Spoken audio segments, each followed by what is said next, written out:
Well, hello everyone. Happy Tuesday. It is 48 digital host A.J. Wuest back on the live stream and welcoming you all back to Before the Four, where I go through some of 48's top news stories and then some before our 4 p.m. newscast.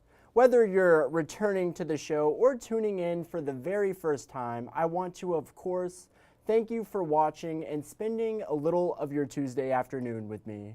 Feel free to leave a comment. I can see so if you do, but again, thank you. Now, with all of that said, I think it is time we dive right on into today's top stories. And of course, starting things off with some national news, earlier today, Secret Service Director Kimberly Cheadle resigned from her position. Now, the resignation comes after the attempted assassination against former President Donald Trump at an outdoor campaign rally in Pennsylvania on July 13th. Cheadle had served in her role as Secret Service Director since August of 2022. After much pressure to resign and scrutiny of her handling of the assassination attempt from both sides of the political spectrum, she ultimately made the decision today, stating she takes full responsibility. Now, NBC's Ryan Nobles reports on the congressional hearing this morning just before that decision. Let's take a look. For more than 4 hours, Secret Service Director Kimberly Cheadle faced an avalanche of attacks from both Republicans and Democrats in Congress. Well, look, I believe, Director Cheadle, that you should resign. Not only should you resign, if you refuse to do so, President Biden needs to fire you. Cheadle, forced to appear by subpoena, attempted to take the blame for the security lapses that led to the attempted assassination of former President Donald Trump. We must learn what happened, and I will move heaven and earth to ensure that an incident like July 13th does not happen again. But instead, she left many members of Congress frustrated. You're full of today. You're just being completely dishonest. Pressing for answers. Was there ever a moment where the Secret Service actually considered pausing the rally? The Secret Service would have paused the rally had they known or been So the told answer is there no. was an actual threat. The answer is no. Correct? I can speak to you in generalities. No, I don't want I generalities. don't I know want all of the specifics. communication. Unable to answer basic questions, like when the gunman got on the roof and what he had with him. Was the gun already on the roof, or did the shooter carry the gun up with him?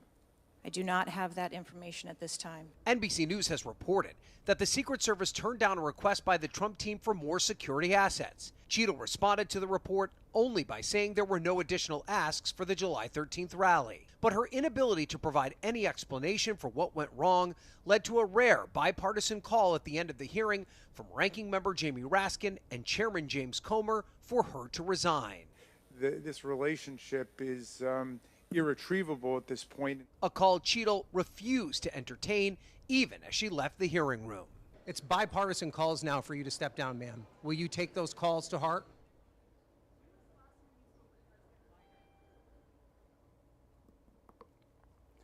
Well, thank you, Ryan. And staying in national news, before we dive into our local stories, Vice President Kamala Harris is in Milwaukee today for her first official campaign event. The Vice President is rapidly gaining support and breaking fundraising records as she considers possible running mates. NBC Chief White House Correspondent Peter Alexander reports on 2024 politics. Overnight, a major boost for Kamala Harris on her first full day in the race, the vice president securing the support of the more than 1,976 delegates she would need to win the Democratic nomination, according to an NBC News tally. That makes her the party's clear frontrunner ahead of next month's convention in Chicago. On Monday, visiting what's now her campaign headquarters in Delaware, Harris offering a preview of her case against former President Trump. Donald Trump wants to take our country backward. Casting herself as a former prosecutor going after her political rival, a convicted criminal. I took on perpetrators of all kinds. Predators who abused women. Fraudsters who ripped off consumers. Cheaters who broke the rules for their own gain. So hear me when I say, I know Donald Trump's type. Harris, in her campaign debut, taking the torch from President Biden, still sounding hoarse from COVID as he called into the event, vowing they're still in the fight together. The name has changed at the top of the ticket, but the mission hasn't changed at all. The two sharing a virtual embrace. I'm watching you, kid. I'm watching you, kid. I love you. I love you, Joe. As many top Democrats coalesce around the vice president's candidacy. Former House Speaker Nancy Pelosi endorsing Harris. The Senate's top Democrat Chuck Schumer and House Minority Leader Hakeem Jeffries, though, holding off for now, expected to meet with Harris soon. And with no major candidates emerging to challenge Harris, the spotlight's quickly shifting to her possible running mate. Among the names getting the most attention, Arizona Senator Mark Kelly, North Carolina Governor Roy Cooper, and Governor Josh Shapiro of Pennsylvania, a must-win state for Democrats, who says he spoke with Harris Sunday. This is a deeply personal decision that the vice president will make. Also under consideration, Kentucky Governor Andy Beshear saying he's flattered to be part of the process and attacking the vice presidential pick on the Republican side. The problem with J.D. Vance is he has no conviction, but I guess his running mate has 34.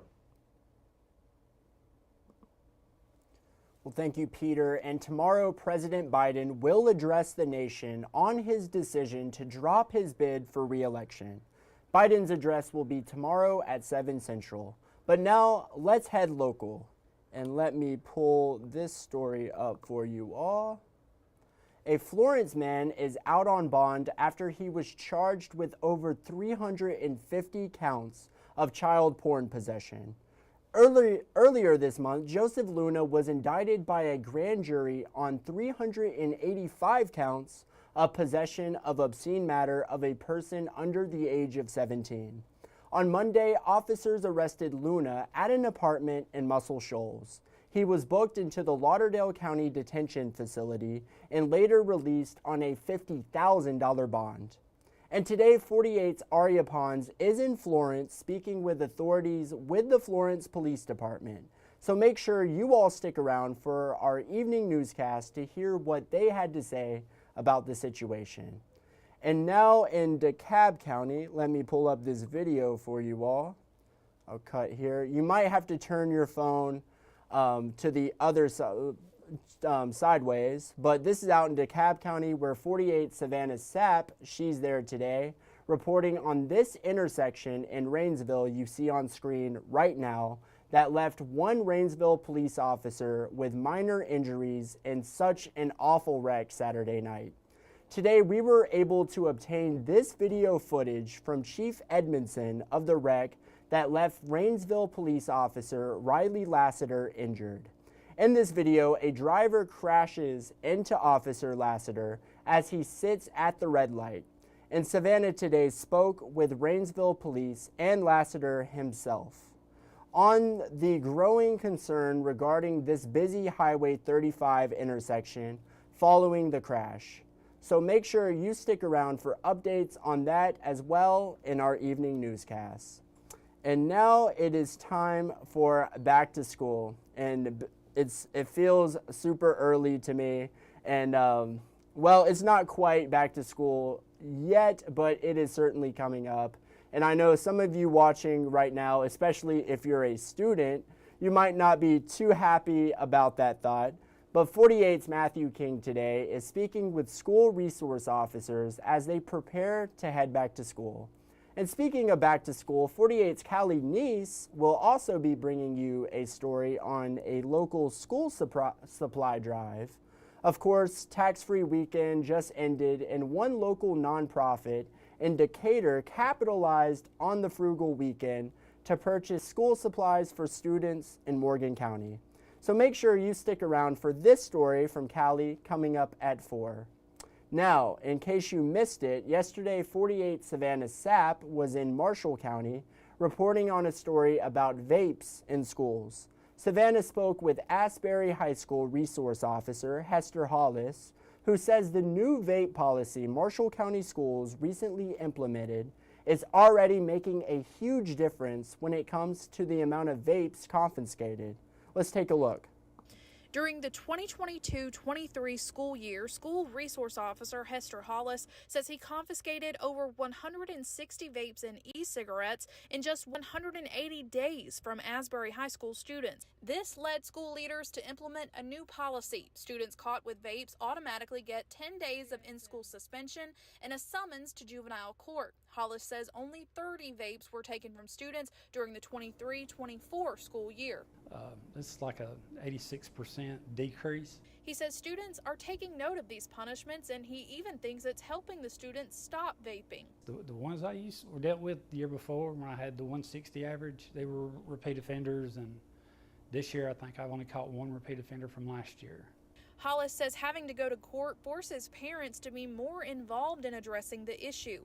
Most of the students caught with these vapes end up having to take an online course and pay court fees. I think mom and daddies are stepping up more than what they did the year or 2 years before. Hollis says this policy, though strict, has had a significant and positive impact on students. I love it, and let's keep rolling with it. I mean, it's the best thing. It's going good, so let's not change it. Let's improve it. Well, thank you, Savannah. And staying in Marshall County, a 15-year-old is dead and another teen injured after a serious ATV crash. Now, according to state troopers, the teen was driving on Union Chapel Road in Arab when the ATV left the road and crashed into a tree. Investigators say both teens were thrown from the ATV. Both were taken to the hospital where one of the teens sadly passed away. At the moment, we are unsure of the condition of the other teen, so make sure you stick around for tonight's newscast for any updates we might have on this tragic situation coming up.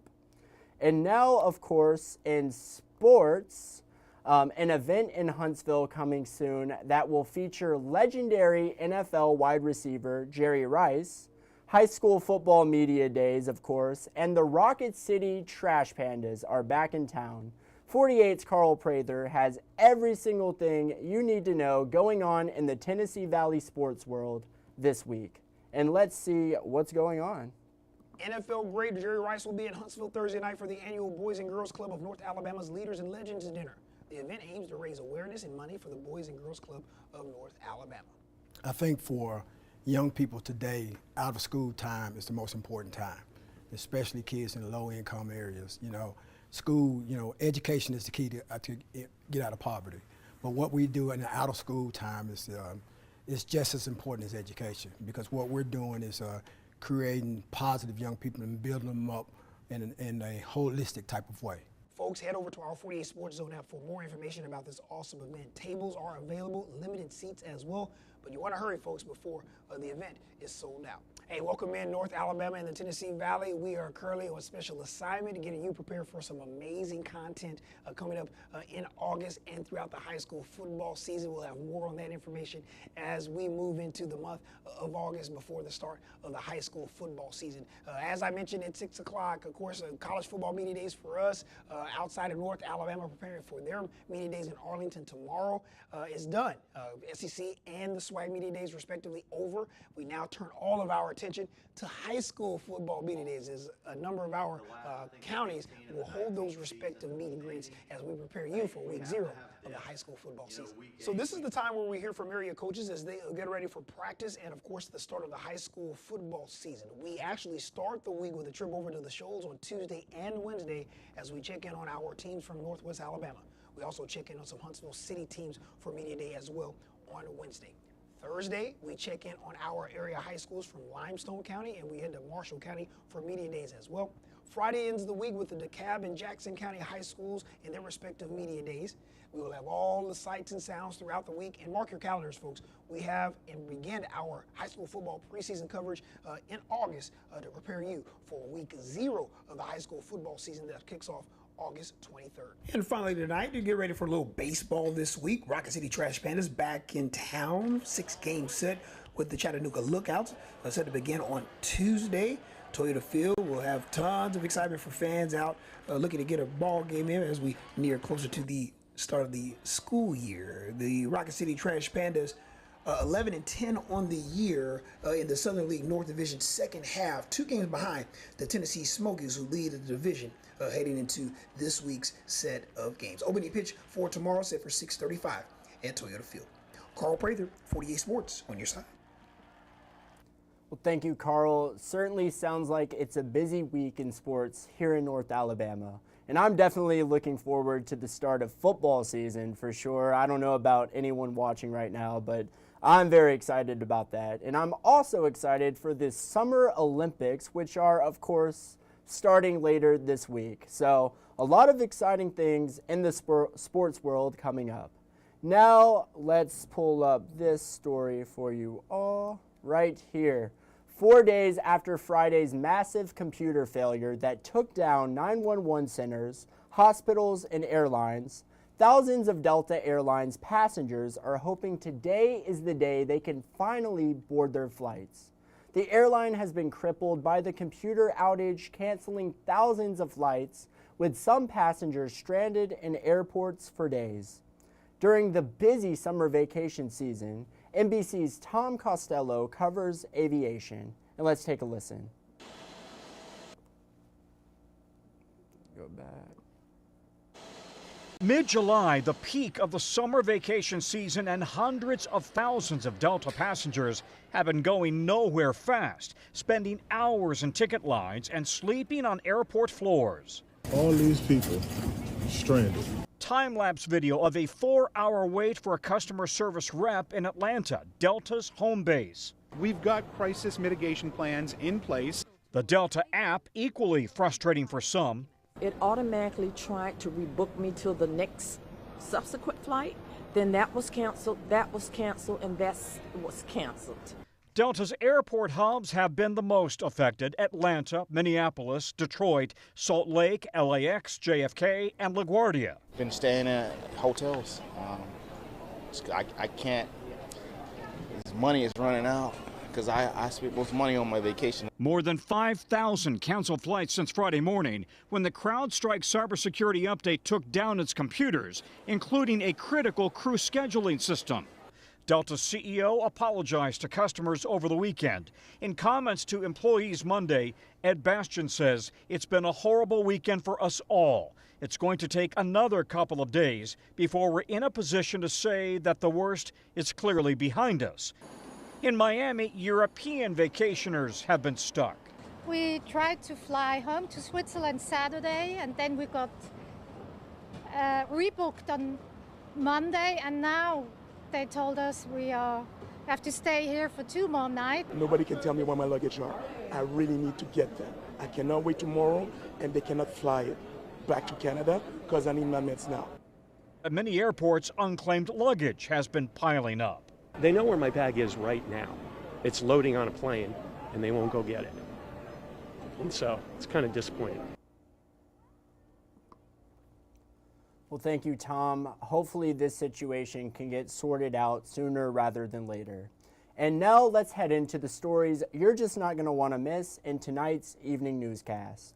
The latest on the Sonia Massey body cam footage release and the protest, a planned power outage in Lauderdale County this week, find out when in our evening newscast, and an update on the I-565 exit and potential night detours moving forward as they work to finish the project. These are just a few of the stories you're just not going to want to miss in tonight's newscast. And you're also not going to want to miss the, of course, you guessed it, the 48 First Alert forecast from First Alert Chief Meteorologist Brad Travis. A rainy day today here in Huntsville. Find out if that will change later on in tonight's forecast. Now it is time, of course, for Facebook Fun. And let's just pull up the question. Let's see what we asked today. 48 News asked, would you rather explore space or the ocean? That is a very, very difficult question. I think for me, honestly, I like water a lot, but there is just so much out there in outer space. I think I'm going to have to go with outer space. But let's see what you all had to say. Adam Graham Lee said the final frontier. Me and Adam are on the same page. Definitely, there's just so much to see out there. Yeah, I don't blame you, Adam. Thank you for commenting. Megan, she has an explanation. Ocean, because she can find her way back up to the surface and be close to gravity. That's very true. Plus, I don't have to wait to enter the Earth's atmosphere. I'm already in Earth's atmosphere. That is very true. Megan, very good point. Thank you for commenting. Shane Hebert said, why not both? You know, why not? Why not both? Thank you for commenting, Shane. And then Jason Swinney said, I'm keeping it close to home, and he's staying in his recliner. I don't blame you. That is one of the most comfortable places in the world, your recliner, 100%. But thank you for commenting, Jason. But that is just about all the time I have in today's Before the Four. I want to thank you so much for watching and sticking around with me on your Tuesday afternoon. If you haven't done so already, make sure you download the 48 Digital app, as well as the 48 First Alert Weather app, and you heard Carl say it earlier, the 48 Sports Zone app that recently launched. Turn on those push notifications and you will never miss a breaking story. But that is all the time I have. I want to, of course, thank you all for watching. Enjoyed tonight's newscast, and how I like to always end this, thanks for watching. You all have a great night.